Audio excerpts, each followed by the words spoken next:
Bom dia, gente. Então vamos para mais uma correção, certo? Essa aqui é para finalizar o nosso capítulo e a gente começar um conteúdo novo. O próximo conteúdo a gente vai sair um pouco de química e vai entrar em biologia, certo? Que já é uma coisa que vocês vão ver lá no ensino médio. Então vai ser muito legal, vocês vão achar diferente, mas é um conteúdo super interessante e é bom que vocês já chegam com essa bagagem pro próximo ano. Então vamos. Aqui é uma revisão de todo o capítulo, de tudo que a gente estudou, tá? Então, assim, vocês vão ver todos os conteúdos. Segundo a teoria do octeto, que é aquela teoria que todos os átomos têm que ter 8 elétrons na última camada, certo? Os átomos dos elementos químicos, para adquirir estabilidade, tendem a se ligar entre si para obter uma configuração eletrônica similar à dos gases nobres. Lembra dos gases nobres, né? Que é aquela última família na tabela periódica e que eles têm 8 elétrons na última camada. Considere a ligação entre os elementos químicos potássio, de número atômico 19, se tem 19 prótons, ele vai ter 19 elétrons. E o cloro, de número atômico 17, se ele tem 17 prótons, ele vai ter 17 elétrons. A fórmula química e o tipo de ligação química desse composto, respectivamente, são. Então, a gente vai montar o composto, fazer a ligação química e se dizer se é iônica ou se é covalente, tá? Então, primeira coisa, a gente tem que localizar onde estão esses elementos químicos. Por exemplo, o potássio, ele tá aqui, ó, na primeira família, que a gente chama família 1A, certo? Olha ele aqui, ó, do nosso ladinho, tá? E o outro é o Cl, que tá na família aqui, ó, 7A, certo? Olha ele aqui. Lembra que eu falei que quando a gente faz ligações entre elementos da família 1A, 2A, 1A, 2A, 3A, com famílias 4A, 5A, 6A, 7A, a gente faz do tipo de ligação iônica. Iônica, ela é com doação de elétrons. Aí vamos aqui agora fazer para vocês lembrarem, tá? Potássio, se ele é da família 1A, ele tem 1 elétron, certo? O Cl, se ele é da família 7A, ele tem 7 elétrons. Lembrando que ele tem que ficar com 8, tá? Se a ligação iônica não é compartilhamento de elétrons, é doação de elétrons, para no final se transformar em cátion ou em ânion, tá? Então, quem tem mais energia? O Cl tem 7, ele tem energia para puxar 1 e ficar com 8, ou o potássio que tem energia para puxar 7 e ficar com 8. Aí aqui é aquele vence o mais forte, tá? Então, quem vai ter mais energia é aquele que tem mais elétron. Então, o Cl, ele tem mais elétron, ele tem 7. Então, ele vai puxar esse para si, certo? E vai ficar com 8. Então, esse tá ok, esse também tá ok. O que que acontece? O potássio, quando ele perde elétron, ele fica mais positivo. Então, ele se transforma em cátion. E aqui a gente bota a quantidade que ele perdeu. Como ele perdeu um só, se não aparece é 1, né? E o Cl, quando ele ganha um elétron, ele fica mais negativo. Então, ele se transformou em quê? Em ânion. E como é 1 também, a gente não precisa botar. Então, a fórmula é KCl e é uma ligação iônica, certo? Então, a letra é a letra E. Vamos para a próxima. O sal de cozinha, NaCl, o ácido clorídrico, HCl, e a glicose apresentam em suas estruturas, respectivamente, o tipo de ligação. Aí vai ser o mesmo esquema, tá? A gente vai analisar a localização para saber que tipo de ligação a gente tá falando. O NaCl, o Na tá aqui, ó, na 1A. Eu tô virando assim por causa do espaço, gente, para gravar. O Na tá aqui, ó, na 1 também. E o Cl tá na 7. Quando é da 1 com da 7, é muito distante, a gente tem o que? Ligação iônica. Então, aqui, ó, é iônica. Então, isso já deixa pra gente a B, a D e E. A gente elimina a B e a C, certo? Segunda, quando a gente tem uma ligação entre um 7A, um 6A, um 8, um 5A e o hidrogênio, porque por mais que o hidrogênio tá aqui, ele não se enquadra dentro dessas características, por isso que ele tem uma coloração diferente. Lembra que eu falei que o hidrogênio é especial, certo? Então, quando a gente tem uma ligação entre esses elementos e o hidrogênio, a gente tem o que a gente chama de ligação covalente. Então, HCl covalente. E toda vez, uma dica, toda vez que aparecer o carbono, ele só faz ligação covalente. Então, aqui a gente já sabe que é covalente. Então, vai ser iônica, covalente, covalente. Então, vai ser a letra D, certo? Vamos para o terceiro. Qual das fórmulas abaixo é prevista para o composto formado por átomos de fósforo, que o número atômico é 15, e o flúor, que o número atômico é 9, certo? Então, considere o número de elétrons e a camada de valência de cada átomo. A gente vai precisar da tabela periódica para saber a localização. A gente sabe que o fósforo é o número 15 e a tabela é organizada em ordem crescente de número atômico. Por exemplo, aqui, ó, 1, aí vem pra cá, 2, aí aqui 3, 4, 5, 6, 7, 15. 15 a gente tem aqui, ó, o fósforo, tá? Na família 5A. Se é 5A, 5 elétrons. E é uma ligação entre fósforo e flúor. O flúor tá aqui, ó, 9. Que ele fala que é 9, então família 7A. Então, entre as famílias 5 e 7, a gente chama de ligação covalente, porque então é compartilhamento de elétrons. Então, a gente sabe que a gente tem o fósforo com 5 elétrons e a gente tem o flúor com 7 elétrons, tá? Então, vamos montar a nossa fórmula. Vamos montar. Ó, eu sempre tenho uma dica, quando você não sabe o que você vai montar. Você bota aquele que precisa de mais elétrons no centro. Aqui tem 5, para 8 falta 3. E aqui tem 7, para 8 falta 1. Então, quem precisa de mais é o fósforo. Então, vou botar aqui fósforo com 5, né? 1, 2, 3, 4, 5. E o flúor, vamos botar um flúor aqui, ó. 1, 2, 3, 4, 5, 6, 7. A gente sabe que é compartilhamento de elétrons, então eu vou compartilhar aqui, ó, porque é ligação covalente. Por que covalente? Porque é entre 5A e 7A. A gente sabe que se for uma ligação entre 4A, 5A, 6A, 7A, entre eles, é covalente. Aí a gente fez aqui, ó, vamos contar. 1, 2, 3, 4, 5, 6, 7, 8. Esse aqui tá ok. Vamos contar o fósforo. 1, 2, 3, 4, 5, 6. Tá ok? Não, preciso de mais um. Se esse aqui já tá completo, eu faço o quê? Adiciono mais um. Com 7 também. 3, 4, 6. Aí eu vou e compartilho aqui, ó. Certo? Então, vai ficar como 1, 2, 3, 4, 5, 6, 7, 8. O de cá tá ok, certo? E o fósforo? 1, 2, 3, 4, 5, 6, 7. Tá faltando mais um. Eu vou adicionar mais um flúor. 1, 2, 3, 4, 5, 6, 7. Eu vou e compartilho aqui, ó. 1, 2, 3, 4, 5, 6, 7, 8. O de cá também tá ok. E o fósforo? 1, 2, 3, 4, 5, 6, 7, 8. O fósforo agora também tá ok. Lembrando, posiciona os elementos no lugar que tá. Flúor, flúor e flúor. E para cada par, um traço. Daqui pra cá eu tenho um par, um traço. Daqui pra cá eu tenho um par, um traço. Daqui pra cá eu tenho um par, um traço. A única opção que lhe dá isso é a letra D, certo? Vamos pro próximo. A eclâmpsia é um tipo de complicação que produz convulsões em mulheres grávidas. Ela é a principal causa de mortalidade materna em todo o mundo. A prevenção e o tratamento das convulsões na eclâmpsia são realizados com o uso de uma substância composta, então é formada de 2 ou mais elementos, iônica, então tem que ser o quê?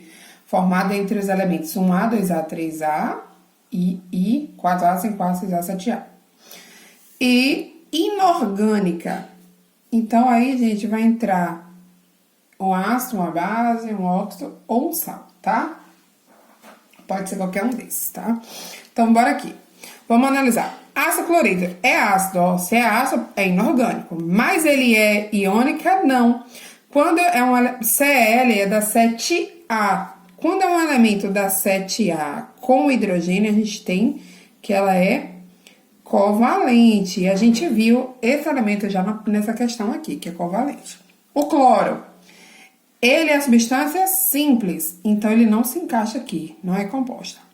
O metanol é composto, ó, formado de mais de um elemento, mas é iônica não. Eu disse que quando tem carbono, a gente tem um elemento de ligação covalente. Sulfato de magnésio é um ácido, é composto, formado de mais de um elemento, é iônico, porque aqui, ó, o magnésio é da 2A e tá formando com um elemento da 6A e com outro elemento da 6A também, ou seja, distantes. Então, é iônica. E a inorgânica é um sal, ó. Se você separar, vai formar íons, que não é nem H+, e nem OH. Então, é esse aqui, certo? Para quem não sabe, a eclâmpsia, ela aumenta o nível de pressão arterial da mãe e gera complicações com a oxigenação. Então, muitas vezes, aquela mãe, no parto, a pressão dela sobe tanto que ela tem problemas e ela acaba a falecer por falta dessa oxigenação, certo? Os recém-descobertos fullerenos são formas alotrópicas do elemento químico carbono. Outras formas alotrópicas do carbono são, a gente falou de alotropia. Alotropia é quando você tem elementos com a mesma fórmula, só que a estrutura é diferente. O fullereno, o diamante e a grafite são todos formados de carbono, é a mesma quantidade de carbono, no entanto, a forma que esse carbono se encaixa é que vai formar elementos diferentes. Então, a gente tem aqui, certo? O diamante e a grafite. Vamos para o próximo.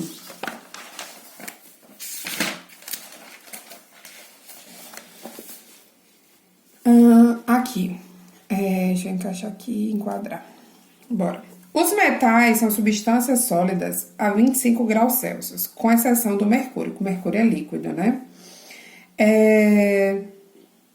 Eles têm características de conduzir calor e corrente elétrica, muito explorada para diferentes aplicações. Essas propriedades devem ser... Lembra que eu falei para vocês que tudo que tiver íons livres... Por que íons livres? Porque íons livres, eles têm cargas. E essas cargas dos íons, tanto cátio quanto ânion, é devida aos elétrons, né? Assim, se é ânion, porque tem mais elétrons, se é cátio, porque tem menos elétrons. Toda vez que tiver íons livres, por causa dos elétrons, ele gera uma corrente elétrica. Então, o metal, ele tem essa capacidade de ser bom condutor porque existe elétrons livres, certo? Eles tendem a formar íons. Sobre ligações químicas e funções inorgânicas, assinale a alternativa correta. Os ácidos têm como único ânion o OH? Falso. O que tem OH é o que? É base. As bases em solução aquosa sofrem ionização? Falso. As bases sofrem dissociação. Os óxidos podem ser formados por ligações iônicas ou covalentes? Verdadeiro. Viu? Eles podem formar pelos dois. E lembrando que óxido é um composto binário e que tem que ser obrigatoriamente um dos dois, o oxigênio. Tanto os ácidos quanto os sais em solução aquosa sofrem dissociação. Falso. Ácido sofre ionização. Tá? Então, tá falso. Vamos para o próximo. Muitas substâncias químicas são usadas no nosso cotidiano. Alguns exemplos são dados abaixo. A HNO3 é utilizado na fabricação de explosivos, como, por exemplo, a dinamite. H2SO3 é um dos constituintes dos refrigerantes das águas gaseificadas. NaOH é utilizado na fabricação de sabão. NH4OH, usado na produção de fertilizantes. NaNO3, usado na produção de fertilizantes e pólvora. NaHCO3, utilizado em remédios antiácidos e extintores de incêndio. Assinale a alternativa correta. O composto 1, 2, 5 e 6 pertence à função óxido? Bora aqui 1. Se você separar, vai formar óxido? Não, vai formar H+. Vai ter um H livre aqui, então vai ser ácido. Então, já tá falsa essa de cá, certo? Os compostos 1, 2 e 6 pertencem à função de ácido? A 1 tá verdadeira. Vamos para 2.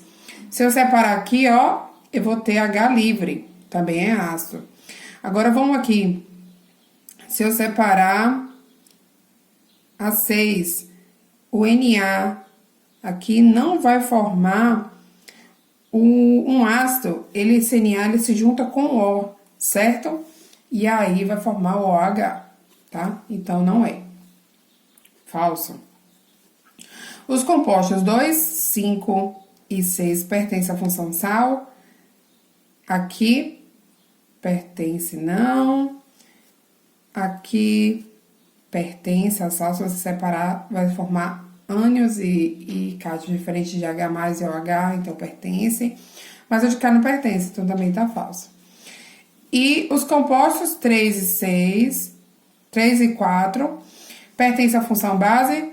Se você separar aqui, vai formar OH. E se você separar aqui, vai formar OH. Então, pertence. Então, essa é a letra verdadeira, tá?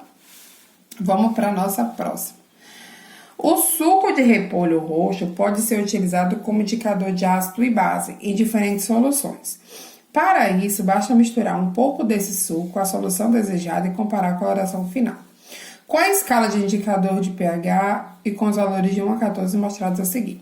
Se ficar vermelho, quando a solução que você jogar o suco, vai ficar um pH de 1, 2 e 3. Se ficar rosa, 4, 5, 6. Se ficar roxo, 7, 8, indo pro 9. Se ficar azul, 9, 10, indo pro 11.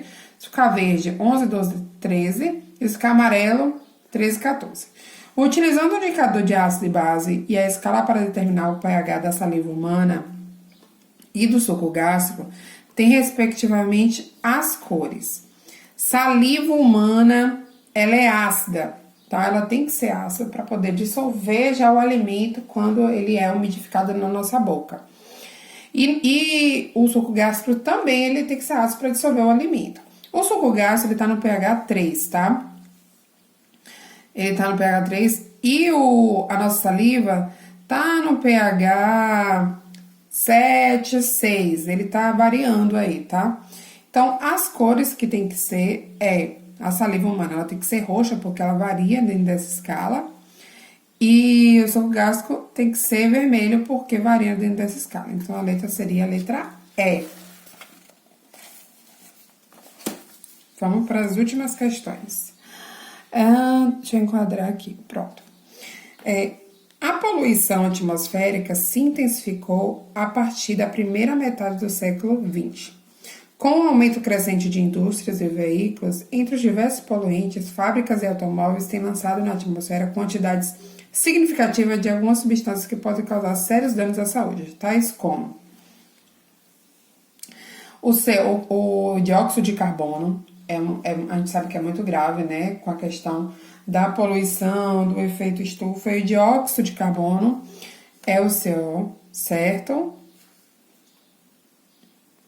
O óxido sulfuroso, ele também é complicado. E toda vez que tem a palavra sulfo, tem que ter o enxofre, tá?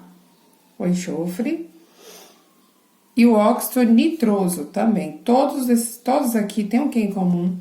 Todos são binários, todos têm oxigênio na fórmula. Então, são óxidos, tá? Todos. E óxido é prejudicial, sim, para o meio ambiente em grande quantidade. A respeito das substâncias denominadas ácido, uma estudante anotou as seguintes características. Tem poder corrosivo, são capazes de neutralizar a base, são compostos por 2 elementos químicos, formam soluções aquosas condutoras de corrente elétrica. Ele cometeu erro somente em: tem poder corrosivo ácido? Tem. Certo? Que erro, gente. Foi sem querer. Tem poder corrosivo? Não. Quem tem poder corrosivo é base. São capazes de neutralizar bases? Sim. São compostos por 2 elementos químicos? Não. Podem ser mais de 2. Quem é 2 é o quê? Óxido. E formam soluções aquosas condutoras de corrente elétrica? Formam. Então, o erro está no 1 e no 2. Alguns compostos, quando solubilizados em água, geram uma solução aquosa que conduz corrente elétrica. Dos compostos abaixo, qual formam uma solução aquosa que conduz corrente elétrica? Aqui, ó, número 1. Se você separar, vai formar íons. Por quê? O Na é da família 1A e aqui são da família 6A, ou seja, ligação iônica, vai formar íons. Então, esse aqui é. Aqui vai formar íons? Não, a ligação covalente, então não tem carga. Quando é substância simples, então não tem carga, então essa tá fora. Aqui é a ligação iônica? Não, tem carbono, é ligação covalente, então também não tem carga. Aqui vai formar, o potássio, ele é da família 1A e aqui da família 5A, 6A, ou seja, ligação iônica bem distante. Aqui vai formar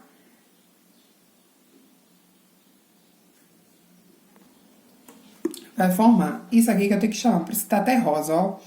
Essa função aqui, gente, por mais que ela tenha carbono, ela é uma função de ácido, porque quando ela separa, ela deixa livres H+, e aí ela tem essa função de ácido. Aqui tem até uma substância, aqui do lado, o ácido acético, que é esse aqui, ele tá também no vinagre, por isso que o vinagre é ácido, certo? É o componente principal do vinagre, é um composto orgânico com função ácido carboxílico.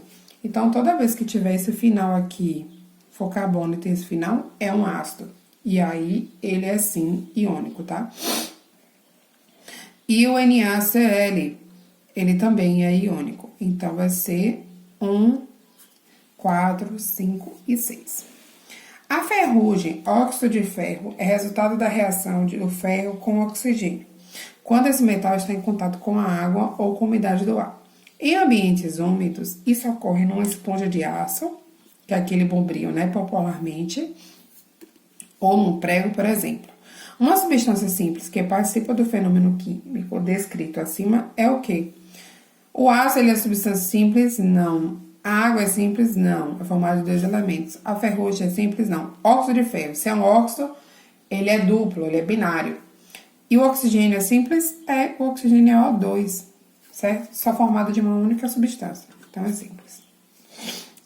A amônia, NH3, foi citada como possível responsável pelo acidente ocorrido em uma fábrica de fertilizantes no Texas, Estados Unidos. Um dos gases mais solúveis em água, a amônia é usada para a produção de nitrato de amônio, mistura explosiva com ar a certas concentrações, se ela tivesse concentração de ar, certo? Do mesmo modo, pode formar uma mistura explosiva em contato com outras substâncias, como flúor e mercúrio.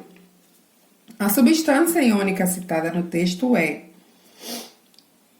o fertilizante produzido, aquele que solubiliza amônio, composto responsável pelo acidente da fábrica, ou uma substância que pode formar uma mistura explosiva com a amônia. A substância iônica, gente, vai ser o fertilizante, certo? Por quê? Porque você vai fazendo ligações entre elementos da família 1A com elementos da família 6A, 5A. Então, vai ser isso aqui, tá? Um beijo e até a nossa próxima aula.